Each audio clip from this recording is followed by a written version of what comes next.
Hey everyone, Simon here, and with me is Lachlan. Today, we're diving into cloning for your Year 12 genetics module. G'day legends. Let's clear up what cloning actually means, because it gets tossed around like it's all sci-fi movies. Yeah, cloning in biology is much simpler. It's just producing an exact genetic copy, same DNA sequence.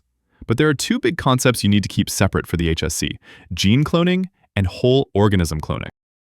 Gene cloning happens at the cellular level.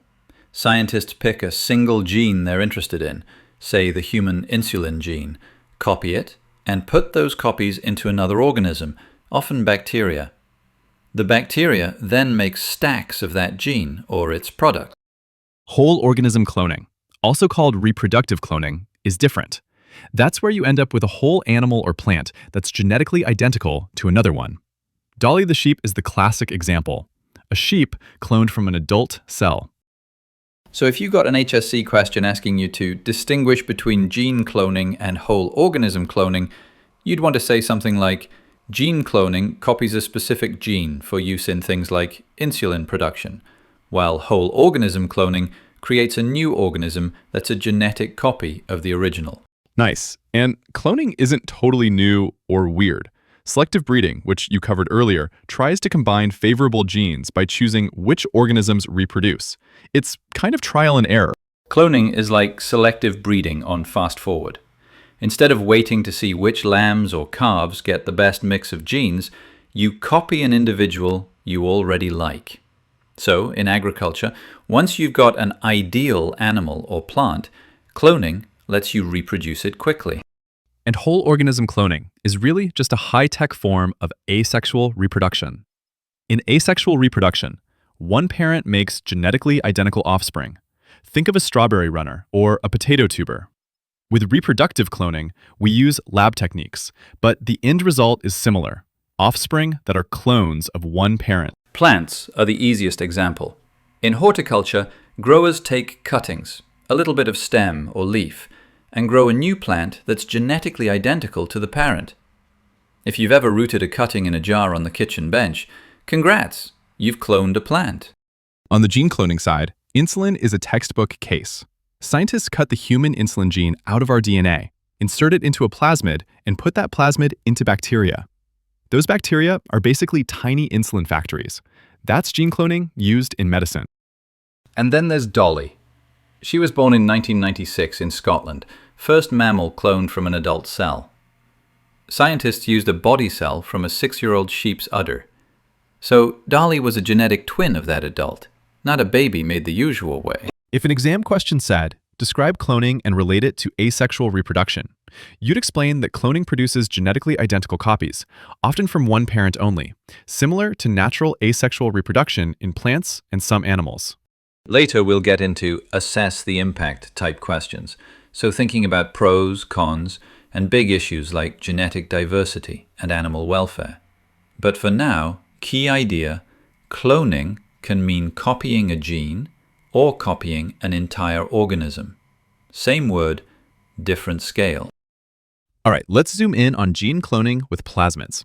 Imagine you're trying to photocopy just one page from a massive book, not the whole thing. That's basically what we're doing with one gene in the genome. Step 1. Choose the gene. Say it's the human insulin gene. Scientists cut that gene out of the source DNA using restriction enzymes.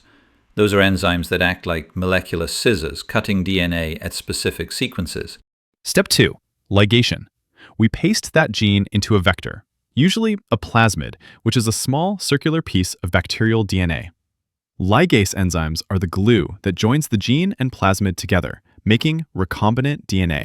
Step 3 is transformation. The recombinant plasmid is introduced into a host cell, often a bacterium. Different methods can be used, but the big idea is the bacteria take up the plasmid. Then, step 4.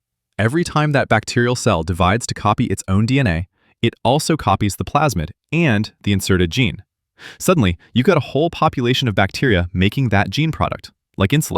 If this were an HSC describe the process of gene cloning question, you'd want to hit those 4 points in order. Cut gene with restriction enzymes, ligate into plasmid, transform bacteria, bacteria replicate, and express the gene. Now, PCR, polymerase chain reaction. This is another way to clone DNA, but it's done in vitro, meaning in a test tube, not in a living cell.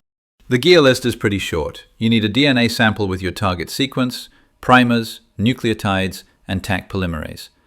Primers are short bits of DNA that mark where copying starts and ends.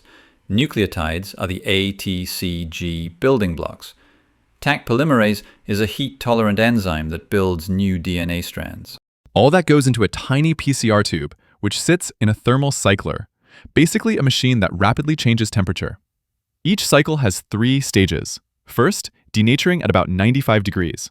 The double-stranded DNA separates into single strands. Second, annealing, around 55 degrees. The primers bind, or anneal, to their complementary sequences on the single strands. Third, extension at roughly 72 degrees. Taq polymerase extends from the primers, adding nucleotides to build new strands. After one cycle, you've doubled the amount of target DNA. After many cycles, you've got millions of copies.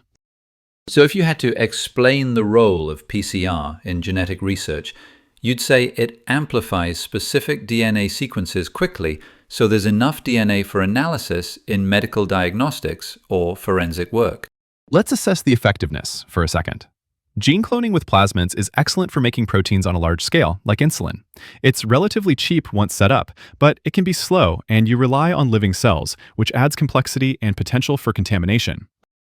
PCR is super fast and needs only a tiny starting sample, which is a massive win in research and crime labs. But it can copy any contaminating DNA too, so you need clean technique. Also, PCR just gives you DNA fragments. It doesn't directly make proteins like insulin. There are also risks. For example, large-scale gene cloning could let modified organisms escape into the environment, or cloned genes could be misused. So when you assess in an exam, balance advantages, like medical benefits, with limitations and potential risks. Let's jump back to whole organism cloning. The big technique here is somatic cell nuclear transfer, or SCNT, which was used to create Dolly the sheep. SCNT always involves 3 animals.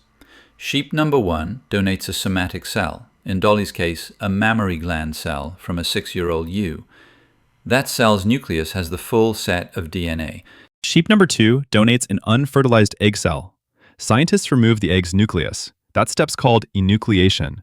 So the egg is basically an empty shell waiting for DNA. Then they insert the nucleus from sheep 1's udder cell into that enucleated egg.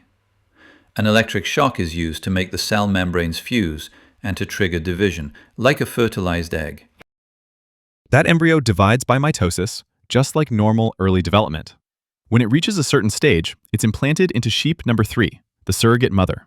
After a normal pregnancy, out comes Dolly, genetically identical to sheep 1.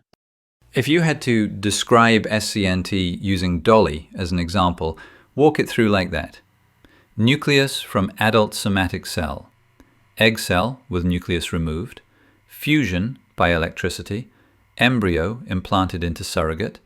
Clone born genetically identical to the donor of the nucleus. There's also embryo twinning. That's where a fertilized embryo is split into 2 or more embryos in the lab before the cells specialize. The embryos are implanted into a surrogate, and the offspring are genetically identical to each other. It's used a lot in cattle breeding. Plants are cloned all the time in horticulture. Cuttings are the classic method. You take part of a plant and grow it into a new individual. Both are genetically identical. Then there's tissue culture, where small pieces of plant tissue are grown on nutrient agar until they form tiny plantlets. When it's scaled up and lots of identical plants are produced, we call that micropropagation. So how effective is whole organism cloning? In agriculture and horticulture, huge plus. Once you have an ideal animal or plant, cloning lets you reproduce that genotype quickly. You get uniform traits, same milk yield, same fruit size, and you can produce large numbers in a short time. But the success rate, especially with SCNT in animals, is low. Dolly's team needed about 276 attempts before she was born. It's expensive, technically difficult, and many embryos don't survive or have health problems. Cloning also reduces genetic diversity. If you keep copying just a few elite animals, all the clones share almost identical DNA. That means the population is less able to cope with sudden environmental change or disease. A single pathogen could wipe out a whole cloned herd. That's a key point when you assess how cloning alters the gene pool of a population. It increases the frequency of particular genotypes, while other combinations gradually disappear, so natural selection has less to work with. Ethically, there are some big question marks. Animal welfare is a big one.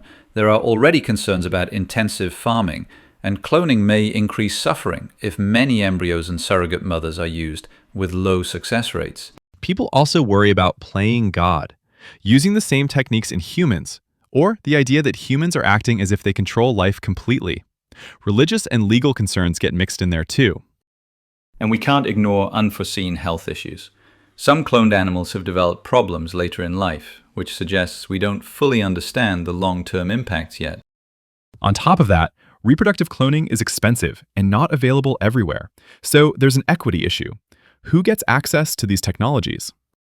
So if an HSC question said, assess the ethical and biological issues associated with whole organism cloning, you'd weigh up benefits, fast reproduction of desirable traits, against drawbacks like low success rate, animal welfare concerns, reduced genetic diversity, and vulnerability to change, plus moral arguments about human interference. All right, that's a wrap on cloning, from single genes all the way up to whole sheep and orchards of identical plants. Hope that clears the fog a bit. Go back, sketch out those steps for plasmid cloning, PCR, and SCNT. If you can explain them to a mate, you're in good shape. We'll catch you next time for more genetic change adventures. Thanks for hanging out. Cheers, everyone, and see you in the next episode.